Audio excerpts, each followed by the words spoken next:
दादाजी जय हिंद। जय हिंद बेटा। फौज में अफसर बनेगा मेरा बेटा। अरे अफसर बनाने के लिए पहले पढ़ाना पड़ता है, ट्रेनिंग देनी पड़ती है, समय लगाना पड़ता है। लेकिन तेरी फितरत तो मैं जानता हूं। क्या फितरत बाबूजी? अरे बेटी का 15-16 साल की उम्र में बाल विवाह करके ऐसे विदा कर दिया जैसे बेटी ना हो, बोझ हो। और अब इसके साथ भी ऐसा ही कुछ करेगा तू? अरे लड़का है बाबूजी, आखिर इसको क्या ही फर्क पड़ जाना है बाल विवाह से। अरे कच्ची उम्र में बेटे का ब्याह करके इस पे बीवी बच्चों की जिम्मेदारी डाल देगा तो ये घर संभालने और खर्चा उठाने में ही बुढ़ा हो जाएगा तेरा बेटा। तो फिर क्या पढ़ेगा और क्या अफसर बनेगा? यानी बाल विवाह का असर लड़कों पर भी पड़ता है बाबूजी। तो तू क्या समझता है, बाल विवाह का असर केवल लड़कियों पर पड़ता है? मैं तो अब तक यही समझता था बाबूजी, पर जब घर से बेटी विदा हो चुकी है तो घर में हाथ बटाने के लिए बहू भी तो लानी पड़ेगी ना।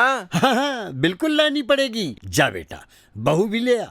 अब अपनी बेटी का तो बाल विवाह करके कम उम्र में उसे मां बनवाकर उसका तो जीवन खराब कर ही दिया तूने। अब दूसरे के बाप की बेटी को भी ले आ और उसके और अपने बेटे के सपने और स्वास्थ्य सब बर्बाद कर दे। वकील बनना चाहती हूं, यही कहा था ना तेरी बेटी ने? तूने सुना? अरे तुझे तो अपने बच्चों की भी आवाज नहीं सुनाई देती रे। मुझे मुझे माफ कर दीजिए पिताजी, मुझे माफ कर दीजिए। बाल विवाह करवा कर मैंने अपने बेटी के साथ बहुत बड़ा अपराध किया और यही अपराध मैं अपने बेटे के साथ करने जा रहा था। मुझे माफ कर दीजिए बाबूजी।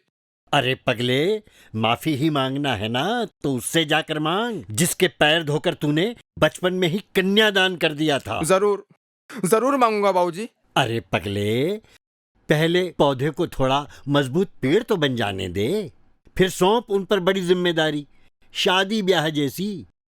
और मजबूत बनाने के लिए पहले इसे पढ़ाना पड़ेगा।